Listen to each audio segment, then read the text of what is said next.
Forget Elon Musk. Forget Jeff Bezos. Measured against the size of the economy he lived in, the richest American who ever existed died almost 90 years ago. At his peak, one man personally controlled a fortune equal to roughly 1.5 to 2% of the entire United States economy, the equivalent of being worth over $400 billion today. Some economists say far more. His name was John D. Rockefeller. And here's the twist nobody expects. He was the son of a literal traveling con man, and he started his career as a bookkeeper's assistant, making about 50 cents a day. This is the complete story of how he did it. The childhood shaped by a father who bragged about cheating his own sons, the ledger book he treated like a Bible, the industry he conquered so completely that the government had to invent new laws to stop him, the muckraking journalist who brought him down, and the Supreme Court breakup that, in the greatest irony in business history, made him richer than ever. Plus the money lessons buried in every chapter, because Rockefeller's playbook, minus the crimes, still builds fortunes today. This is the original money story. Let's start at the very bottom. John Davison Rockefeller was born in 1839 in a small farmhouse in Richford, New York, the second of 6 children. And to understand him, you must understand his father, because William Avery Rockefeller was one of the great characters of American lowlife. Big Bill, as he was known, was a traveling salesman of fake medicines, a self-declared botanic physician who sold quack cancer cures to desperate strangers. He vanished for months at a time, lived under aliases, and eventually maintained an entire secret second family under a different name. He was, in the most literal sense, a professional con man. Big Bill had a philosophy about raising sons, and he stated it proudly: "I cheat my boys every chance I get. I want to make them sharp." He would trade with young John, gain his trust in a deal, and then deliberately swindle him as a lesson. Imagine that as your childhood, the one man who should protect you, training you instead to trust no one and verify everything. Psychologists could write volumes. What it produced was a boy with an almost supernatural wariness in business, a lifelong allergy to speculation, and a hunger for the one thing his father never provided: security. The counterweight was his mother, Eliza Rockefeller, a devout Baptist raising 6 children on an unreliable con man's income, ran the household on iron discipline and faith. From her, John absorbed the habits that would define him: frugality as a moral virtue, waste as a sin, and the duty of charity. She taught him to give to the church from whatever tiny sums he earned. The son of a swindler and a saint, the entire paradox of Rockefeller, the ruthless monopolist who tithed his whole life and gave away the modern equivalent of billions, was assembled in that farmhouse. The boy's money instincts showed early, and they were eerie. As a child, he raised turkeys and sold them. He bought candy by the pound, split it into small portions, and sold it to his siblings at a markup. And at around 12 years old, he made the discovery that set the course of his life. He had saved $50 from his little ventures, and he lent it to a neighboring farmer at 7% interest. When the loan came back a year later with $3.50 of interest, young John had his revelation. The money had worked while he slept. He later described that moment with a line that should be printed on every bank account. "The impression was gaining ground with me that it was a good thing to let the money be my servant and not make myself a slave to the money." 12 years old, and he'd already grasped what most adults never do: the difference between working for money and making money work for you. Passive income, compound interest, capital as a tool, the entire architecture of wealth, discovered by a farm boy with $50 and a notebook. In 1853, the family moved near Cleveland, Ohio, and at 16, John went hunting for his first real job.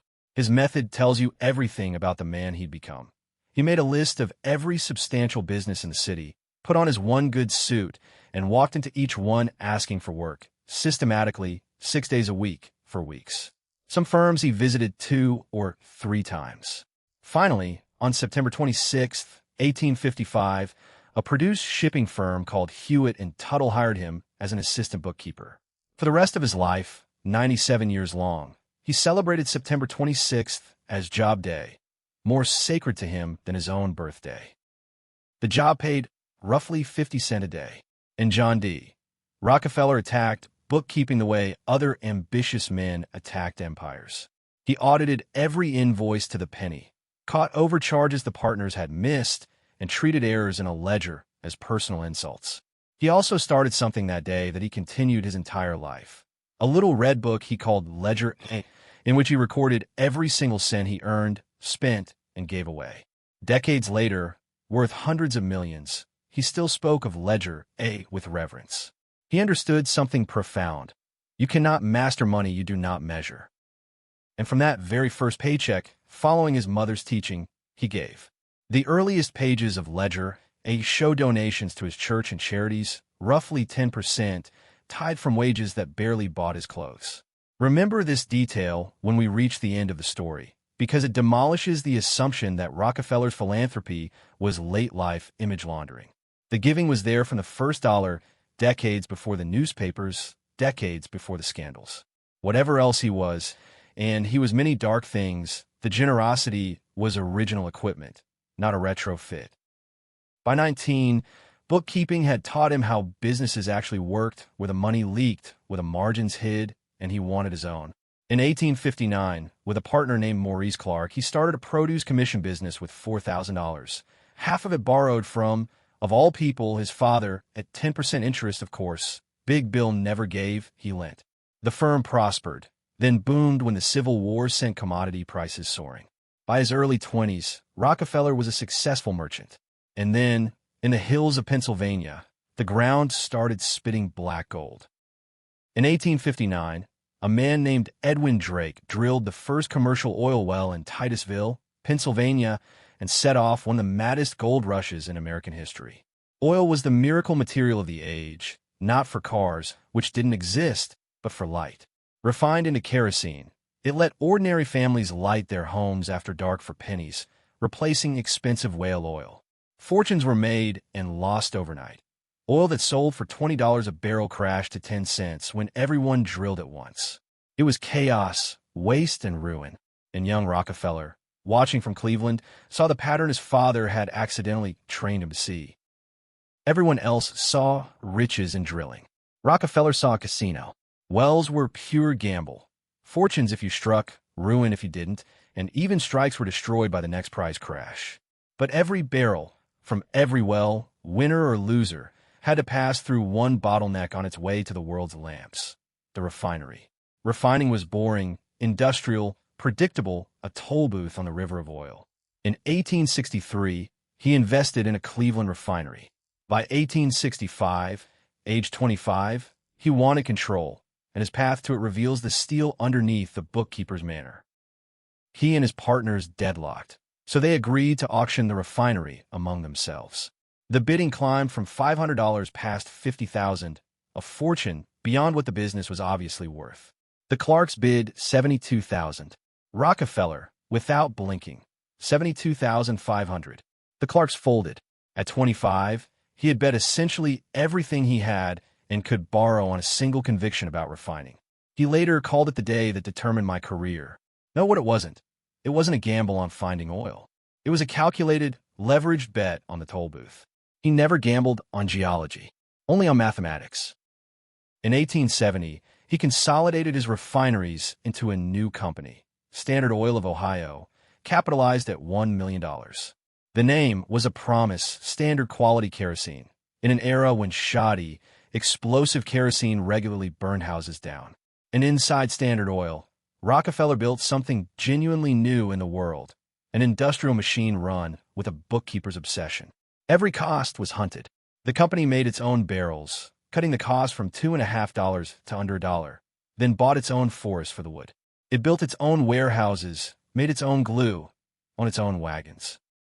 The most famous story, Rockefeller watched a machine soldering the lids on a 5-gallon kerosene cans and asked how many drops of solder each lid used.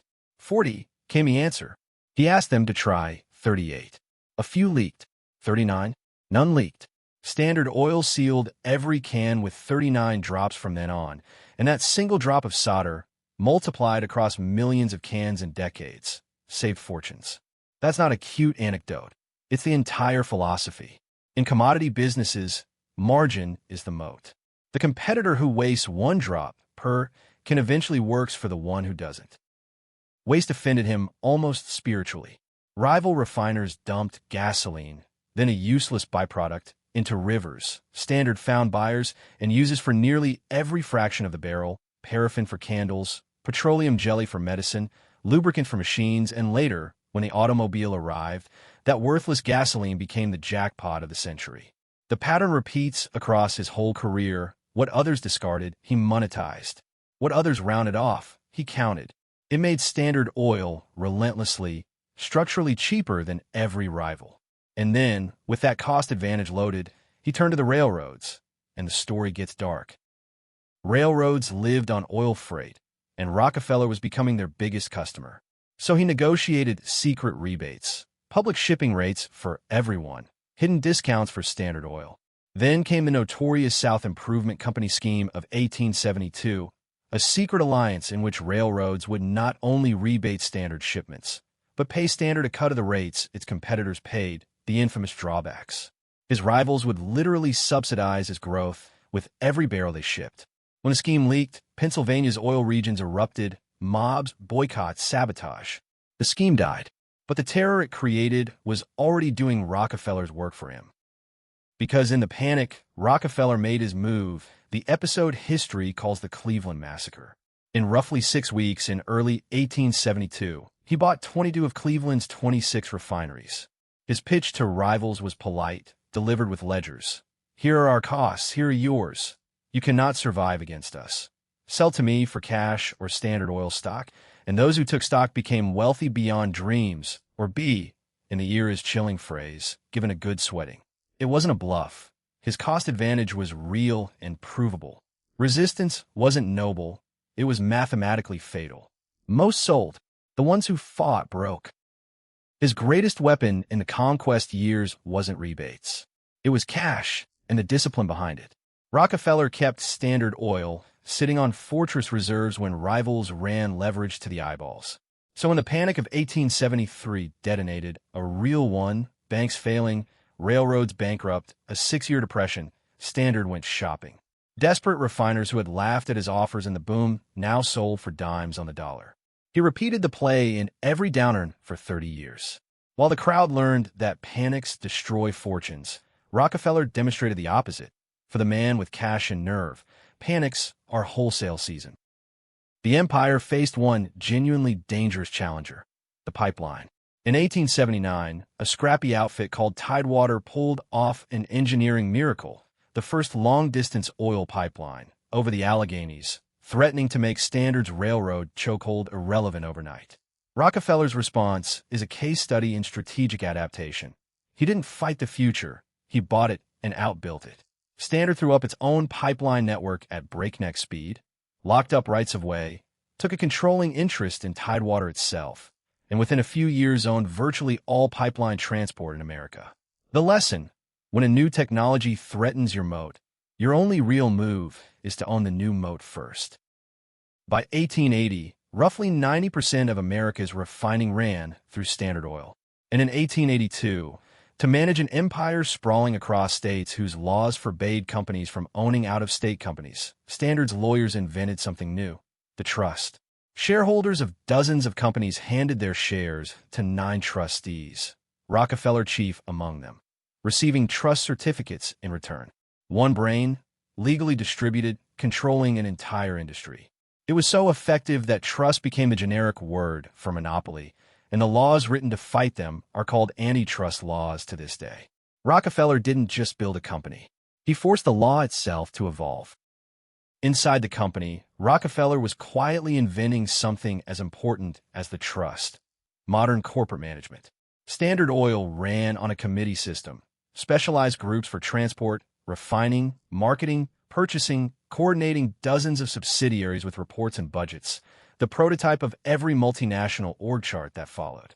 He was famous for delegation, saying his method was to get good men and keep out of their way, and for prowling operations with questions rather than orders. One favorite: has anyone asked the man who actually does the work? The bookkeeper had scaled himself. Empires, he understood, are built on systems, not heroics. And the lieutenants he picked became legends themselves. Henry Flagler, his closest partner, the man Rockefeller credited with the railroad contracts that built the early empire, took his standard fortune and single-handedly invented modern Florida. Railroads down the coast, the grand hotels of St. Augustine and Palm Beach, the city of Miami rising from swamp because Flagler's tracks arrived. John Archbold ran the empire after him. Henry Rogers bankrolled Mark Twain out of bankruptcy. One company's alumni network reshaped American geography and culture. Great fortunes, it turns out, are rarely solo acts. They're casting decisions. Here's the part modern retellings skip. For consumers, the monopoly years were, by the numbers, a golden age. Kerosene prices collapsed from over 26 cents a gallon in 1870 to around 8 cents by 1885, while quality standardized and house fires from bad kerosene plummeted. Rockefeller's defense of his empire was always this: we made light affordable for every family in America, and chaos couldn't have done that. It's the eternal monopoly paradox, brutal to competitors, generous to customers, at least while it suits the monopolist. Judge for yourself whether the bargain was worth it. America eventually decided it wasn't. Because the wreckage had names and faces. Thousands of refiners, drillers, and merchants had been squeezed, bought out, or broken, and their children remembered. One of them was a girl from the Pennsylvania oil regions named Ida Tarbell, whose father's business and partner were destroyed in the Standard Oil Wars. His partner took his own life. Ida grew up, became one of America's first great investigative journalists, and spent years doing something revolutionary. Instead of writing outrage, she wrote receipts, documents, court records, interviews, methodically reconstructing every secret rebate and squeeze competitor in Standard Oil's rise. Rockefeller's response to the siege was silence, glacial, total, catastrophic silence. He believed dignity meant never answering critics. So for years, Tarbell's meticulously documented portrait stood completely unrebutted, hardening into the national consensus. It stands among history's great public relations blunders, and the family learned from it in a fascinating way. They eventually hired Ivy Lee, the man who more or less invented modern corporate public relations, to humanize the dynasty, publicizing the genuine philanthropy, the famous dimes handed to children, the grandfatherly golf games. The war between muckraking journalism and corporate PR, the war that still rages in every news cycle today, had its founding battle right here. The reputation bill came due for the next generation, too. In 1914, at a Colorado mining company the family part-owned, a strike turned into the Ludlow Massacre, guardsmen and company men burning a striker's tent colony, women and children among the dead. The Rockefeller name, already the era's symbol of cold capital, absorbed the horror. It was John D. Jr.'s crucible. He spent years on reforms, worker representation plans, and public testimony, effectively inventing the corporate social responsibility playbook out of necessity. The dynasty's second act, the philanthropic, institution-building Rockefellers the world knows, was forged partly in that fire.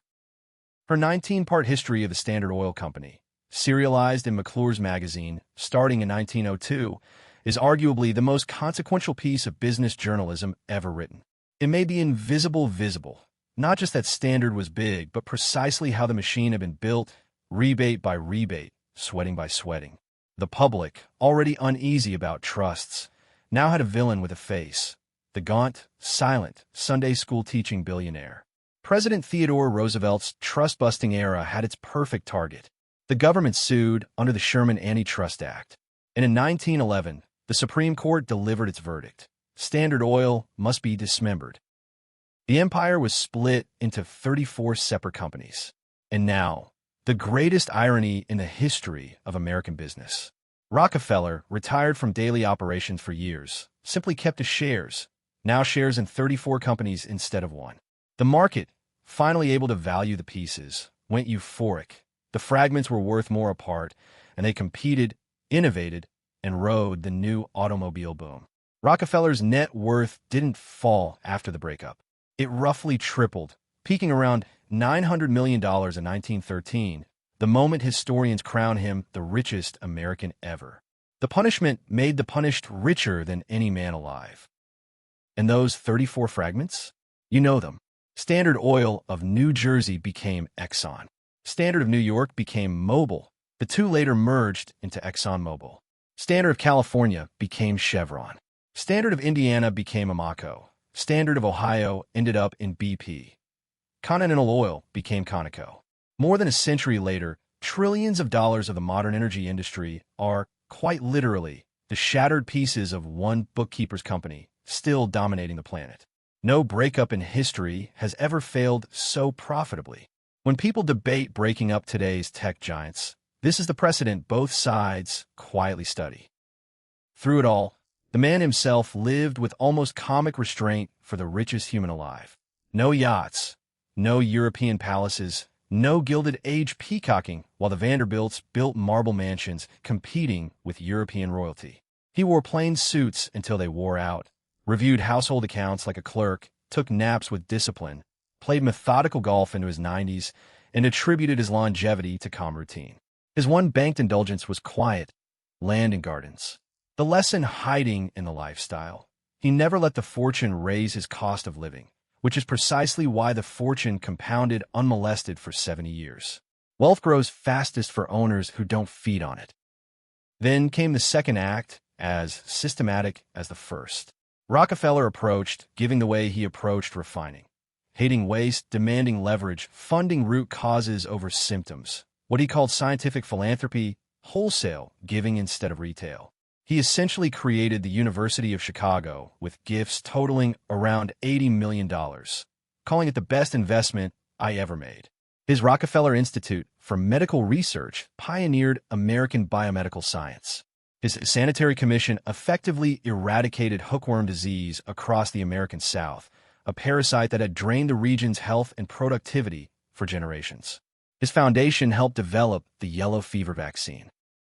In total, he gave away roughly $540 million in his lifetime, well over $10 billion in today's money, and his descendants of foundations kept giving after him.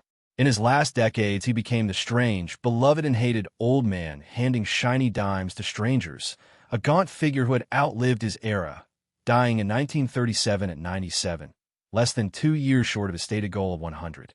The con man's son had run the full arc: poverty, empire, infamy, breakup, and a philanthropic machine that still operates today.